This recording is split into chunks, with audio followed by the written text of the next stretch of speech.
Good morning, all of you. Myself Pradeep Kumar Dayya, KGSBV government Sarvodaya बाल विद्यालय new Delhi. तो आज हम साइंस का एक चैप्टर पढ़ेंगे, क्लास 9th का, मैटर इन आवर सराउंडिंग।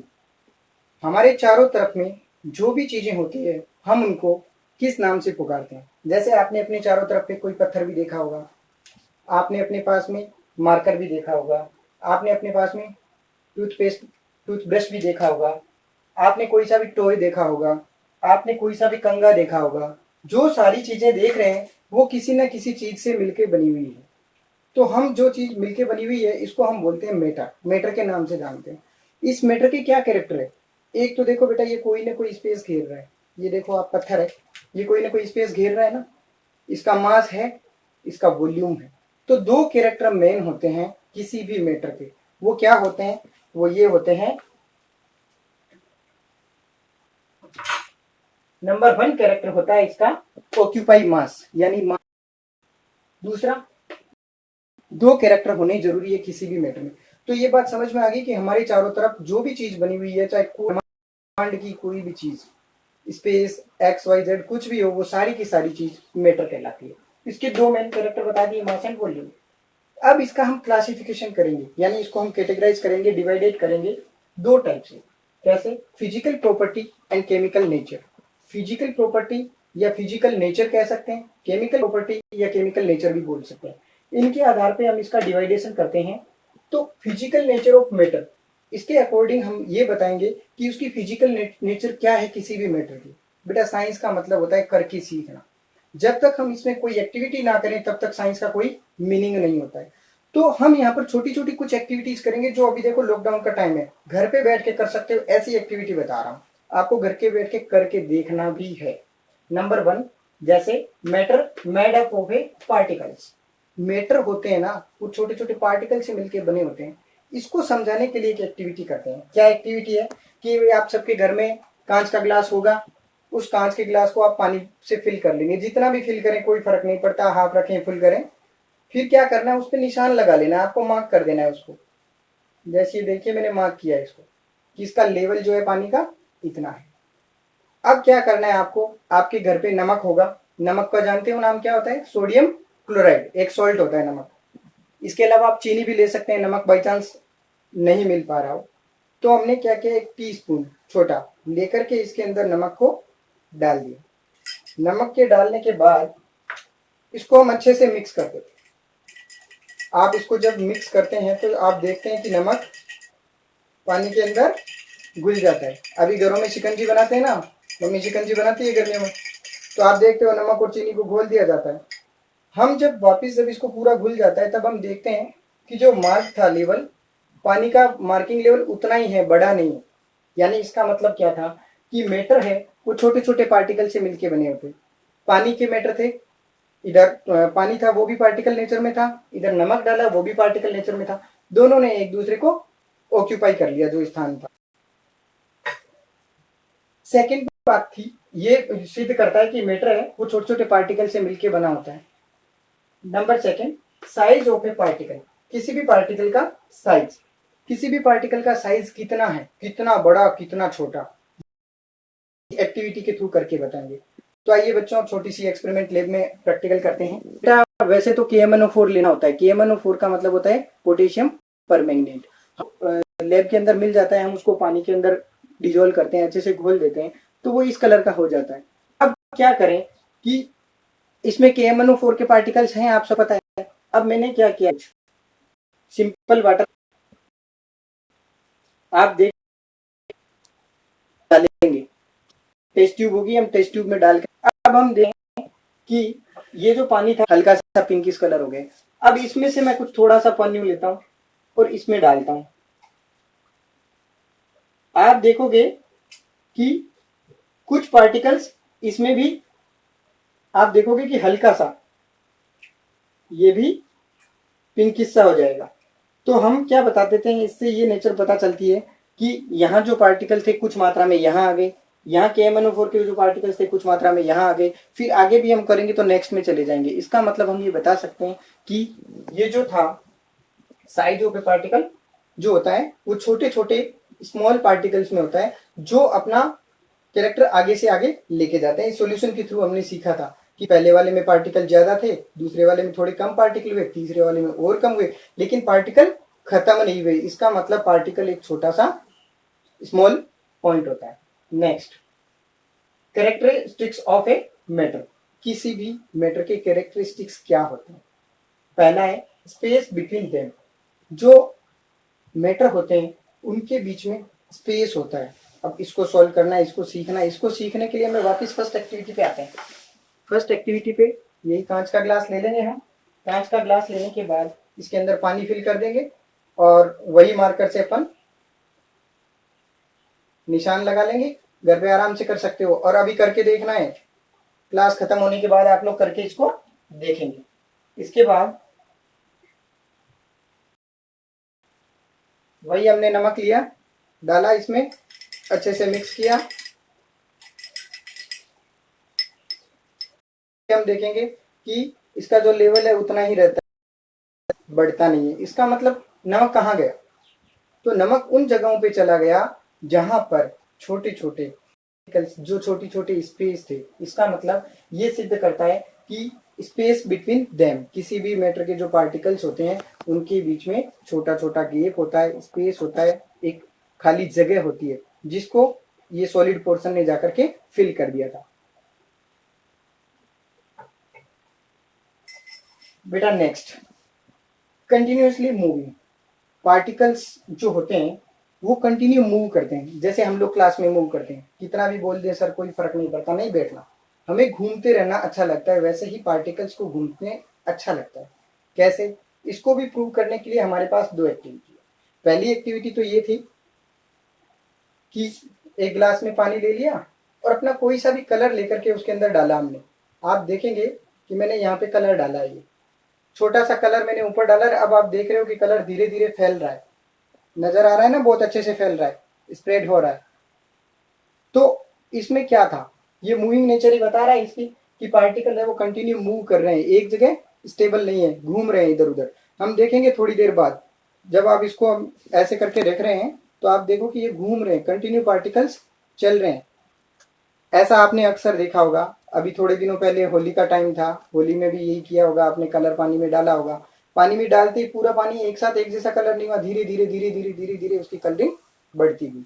तो वैसे ही यहाँ होता है। अब आप देख रहे हैं कि पूरा पानी ग्रीनिश जैसा हो गया है। एक बार और देख लीजिए, ये देखिए, बहुत ही प्यारे तरीके से पता चल रहा है कि कैसे पार्टिकल्स होते हैं वो कंटिन्यूसली मूविंग कर रहे हैं। नजर आ रहे हैं बहुत अच्छे से? इसको घर पे भी करके देखना है, एक बार और देखिए।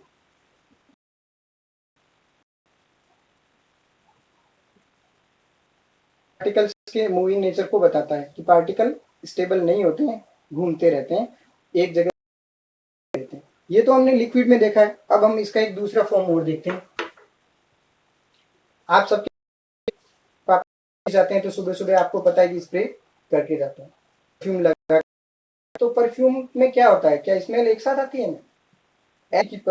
स्मेल धीरे धीरे फैलती है। एक सबसे बढ़िया उदाहरण अगर आपने देखा होगा तो जब अगरबत्ती करते हैं, भगवान का धूप दिया करते हैं, तो हम देखते हैं कि ये इंसेंस स्टिक है। अगर मैं इसको यहाँ पर नाक के पास लेके आऊं तो मुझे इतनी स्मेल नहीं आती है जितना मैं उसको वहां जला के छोड़ूं तो आती है, और एक धुआं भी निकलता है। हम देखते हैं कि इंसेंस स्टिक हो गया, गूगल हो गया, या कोई भी चीज जो हम एक कोने पर रख देते हैं फिर भी उसके पार्टिकल घूमते घूमते हम तक आ ही जाते हैं। तो इस एक्टिविटी की पार्टिकल की जो नेचर होती है वो कंटिन्यूसली मूविंग होती है, यानी कंटिन्यू ये मूव करते हैं।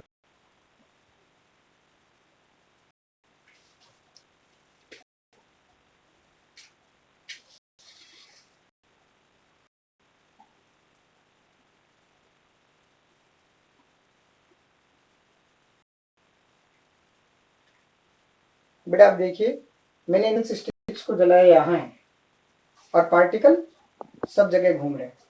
प्रैक्टिकल को भी आप घर पे करके देख सकते हैं, इस एक्टिविटी को भी आप घर पे करके देख सकते हैं। हम जब तक कुछ करेंगे नहीं तब तक हमें कुछ भी समझ में नहीं आएगा। तो कोई भी एक्टिविटी हो हमें घर पे करके देखना है, बिल्कुल ही करके देखेंगे तभी हमें समझ में आएगा। अब देख लो, मैंने इंसेंस स्टिक जलाई है, धुआं दिख रहा होगा आपको, कुछ बच्चों को दिख रहा होगा। तो अगर मैं इसको कोने पे रखूंगा तो वहां से ये धुआं तो घूमेगा, साथ में भी स्मेल भी मेरे पास आएगी। तो इसलिए हम इसकी नेचर को बता सकते हैं कि कंटिन्यूसली मूविंग नेचर होती है। इसके बाद बेटा एक और कैरेक्टर, अट्रैक्ट ईच अदर। जो पार्टिकल्स के जो नेचर, जो पार्टिकल होते हैं वो मैटर के जो पार्टिकल होते हैं एक दूसरे को अट्रैक्ट करते हैं। अब अट्रैक्ट करने के लिए हमें कैसे पता चलेगा कि अट्रैक्ट कर रहा है कि नहीं? तो बेटा सिंपल सी चीज है, पानी ले लो, पानी है घर पे सबके, एक अपनी उंगली को इसके अंदर डाल के और ऐसे तोड़ो, इसको कट करो ऐसे। हमने पानी को कट किया। अब हमने जब पानी को कट किया तो हम देखते हैं जैसे ही हमारी उंगली वापस बाहर आ जाती है या कैंची से भी कट करते हैं तो क्या किया जा सकता है? नहीं कर सकते। हम जैसे ही इसको हाथ लगा के बाहर निकाल लेते हैं हाथ अपना, तो ये वापस पार्टिकल। दूसरा, ये मान लो आपके पास चीज है, कील थी, हैमर लिया और हैमर से मैं इसको कंटिन्यू ठोक रहा हूं, नहीं टूट पा रहा है। इसका मतलब इनके जो पार्टिकल है वो एक दूसरे के अट्रैक्ट, यानी वो एक दूसरे को अट्रैक्ट करते हैं, इसीलिए वो कहीं जा नहीं पाता है। आप लोगों ने देखा होगा अभी वाला जो वाला था, इसमें भी यही था कि हम कह सकते हैं कि पानी के जो पार्टिकल्स थे की तरफ अट्रैक्शन फोर्स बंधे रहते हैं, जिसके कारण हम इसको कट नहीं कर सकते। तो मेनली ये जो हमारे जो है वो मैटर इन सराउंडिंग के अंतर्गत अट्रैक्ट ईच अदर वाला पोर्शन हो चुका है। हमारी 5 एक्टिविटी हमने आज करी है। इन 5 एक्टिविटी को तुम्हें करके देखना है। स्टेट्स ऑफ मैटर, इन सब के आधार पे हमने क्या किया, मैटर के कुछ स्टेट बना दिए। मैटर के स्टेट बना दिए मतलब मैटर को हमने डिवाइड किया 3 स्टेट। अब ये सब चीज जानते हैं, एक आ गया solid, second liquid, third gas. Solid portion है जिसके ऊपर हम कोई भी फोर्स लगाते हैं उसको कंप्रेस नहीं कर सकते। जैसे मैं इसको दबा रहा हूँ, ये मेरे पास पत्थर है, इसको मैं दबा रहा हूँ, कंप्रेस कर रहा हूँ, क्या ये कंप्रेस हो रहा है क्या? आप जिस डेस्क पे क्लास में बैठे रहते हो उसको कंप्रेस करके देखें, क्या कंप्रेस होती है क्या? नहीं होगी। आपके पास पेन होगा या स्केच पेन होगा, उसको कंप्रेस करके देखो, नहीं होगा। आपके पास पेन होगा, उसको कंप्रेस करें, नहीं होगा। नेल कटर कंप्रेस करें, नहीं होगा। इसका मतलब ऐसी चीजें जिनको कंप्रेस करने पर वो अपनी पोजीशन नहीं छोड़ती हैं, सॉलिड कहलाती है। अब एक बड़ा क्वेश्चन हो रहा जाता है यहाँ पे कि सर जो आजकल महाभारत रामायण हम खूब देखते हैं, उसमें धनुष के जो रबर लगा रहता है उसको फोड़ देते हैं। तो बात ये आ गई कि ये जो रबर होता है ये सॉलिड है या लिक्विड है या गैस है। अब सॉलिड की कहें तो सॉलिड कैसे प्रूव करें इसको सॉलिड प्रूव करने का एक रीजन, लेकिन हम इस पर क्या कर रहे हैं, एक एक्सटर्नल फोर्स लगा रहे हैं। हमने क्या किया, उसको खींचा है। उस एक्सटर्नल लगाने के कारण उसने अपनी पोजीशन चेंज करी है, लेकिन जैसे ही हम एक्सटर्नल फोर्स को छोड़ देते हैं वो वापस अपनी जगह पे आ जाता है। इसका मतलब ये सॉलिड है, सॉलिड का कैरेक्टर है। तो सॉलिड का मेन कि कंप्रेस नहीं कर सकते। दूसरा, इसका साइज और शेप फिक्स होती है। ये जैसे आपने ईंट देखी होगी घरों में, घर बनता है तो ईंट आती है, उसका साइज और शेप फिक्स होती है ना, देखते हैं। इसका भी साइज और शेप फिक्स है, कोई चेंजेस नहीं कर सकते। लिक्विड, अब लिक्विड के बारे में नाम आते ही हमारे घर में, आप किचन की तरफ भागो, केमिस्ट्री पढ़ना है तो हमेशा किचन को साथ में रखो। अब किचन में जाते हैं तो हमें बहुत सारी चीजें लिक्विड में दिखती है। सबसे पहले पानी, घी, तेल, इन सब में क्या कैरेक्टर हैं जो सॉलिड और लिक्विड को अलग करते हैं? कैरेक्टर नंबर 1 कि इसका जो वॉल्यूम होता है वो फिक्स होता है, शेप जो है वो फिक्स नहीं है। जिस शेप में मैं इसको डाल दूंगा उसी शेप में बदल जाएगा। कटोरी में तो पानी कटोरी की शेप ले लेगा, अगर पानी को मैंने बाउल में डाला बाउल की शेप ले लेगा, बोतल की शेप ले लेगा। यानी इसकी शेप कंटिन्यूस चेंज होती है, लेकिन वॉल्यूम उतना ही रहता है। आप मार्केट से 1 लीटर दूध लेके आते हैं, 1 लीटर दूध की जो थैली आती है उसको हमने कट किया, 1 लीटर ही है वो अभी भी, उसको फिर हमने हमारे भगोने में डाल दिया। अब भगोने में जब डाला है तो भी 1 लीटर ही है, लेकिन अब क्या हुआ, पहले वो पैक था स्क्वायर शेप, लेकिन अब जैसे ही हमने भगोने में डाल दिया तो वो भगोना जो था गोला ऐसा था राउंड शेप में, तो वो राउंड शेप बन जाएगा। अब हमने उसको बोतल में डाल दिया तो बोतल की शेप बन जाएगा। इसका मतलब कंटिन्यू चेंज होगी लेकिन वॉल्यूम सेम रहेगा। Next, gas. तो solid, liquid, gas. Gas third वाला पोर्शन है। गैस के अंदर क्या होता है, साइज शेप वॉल्यूम। इसके अंदर ना तो साइज फिक्स होगा ना शेप फिक्स होगी। ये जैसे बलून है, बलून को हमने फुलाया, थोड़ी सी हवा दी तो इतना फूल गया, और ज्यादा हवा दी तो और फूल जाएगा। इसका मतलब उसका साइज शेप और वॉल्यूम फिक्स नहीं होते। इसका मतलब इन तीनों को हम अगर डायग्रामेटिकली देखें तो कैसे बना सकते हैं इन तीनों के डायग्राम। सॉलिड के लिए क्या करना है बेटा, 1 2 3 4, आप 4 आउल बना दी। इसके ठीक नीचे, पहले के ठीक नीचे सर्कल, जो सर्कल जहां बन रखा है उसके ठीक नीचे सर्कल बनाना है। तो हम देखते हैं कि सॉलिड की ये जो लेयर्स है इनके बीच में यहाँ पर गैप है, जो कि हमने पहले बताया था कि matter of particles, space between them, इनके बीच में जगह होती है। ये यहाँ बता रहा है कि इनके बीच में जगह होती है सॉलिड।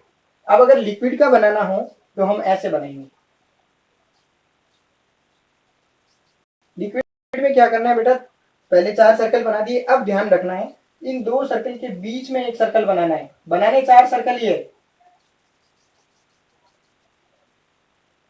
अब फिर वापस इनके बीच में,